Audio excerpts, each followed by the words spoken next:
So I was in university at the time, down in Falmouth, so quite far from my family.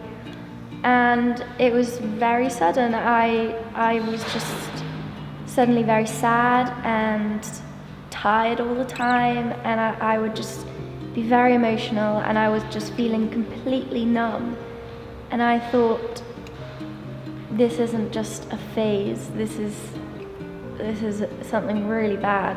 That, you know, I could immediately tell that it was something worse than just having a bad week. So I would wake up in the morning and instantly feel sick and tired. No matter how much sleep I'd gotten, I would feel exhausted as soon as I woke up. I wouldn't want to have breakfast because I didn't want to see anybody. And I didn't want to be awake because being awake meant feeling bad. The first step was counselling. So they had a counselling service in the uni. I had my first session. I was told that it would work for some people and not for others. It's one of the longest hours of my life.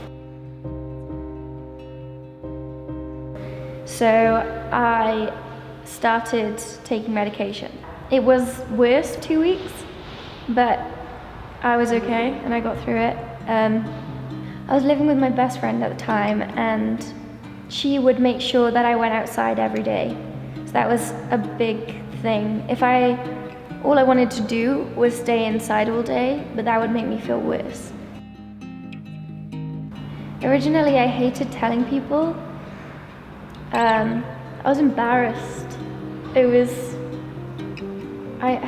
It felt ugly. It felt like such an ugly illness, not in terms of looks, but in terms of how other people saw me. First person that I told was my sister. And I was actually really surprised because she said, yeah, I've had it too. And I had no idea. This sounds horrible, but I was almost happy that she had it because she understood. I didn't think anybody could possibly ever understand how I was feeling. While I was ill, it was always that. It never went away. And that was the worst thing. It was like a cloud that was just always over me. And yeah, whatever I was doing, even if I was having fun, which was rare, it was still there. I still felt awful. Aside from the emotional feeling, the physical was something that was constant. So I always felt sick. My stomach felt twisted, and overall I felt exhausted. I was emotionally exhausted for months. So now I'm happy, I'm good, I'm enjoying my life. But I still have days, I still have anxiety. So no matter how happy I am, I will still have anxiety sometimes, and that's hard. But I feel like now that I know how to deal with it, it's not as bad as it was before. One of the most important things for me was trying to go outside. It's so hard for someone with depression to walk out of the front door. You have to want to get better. You have to want to be happy.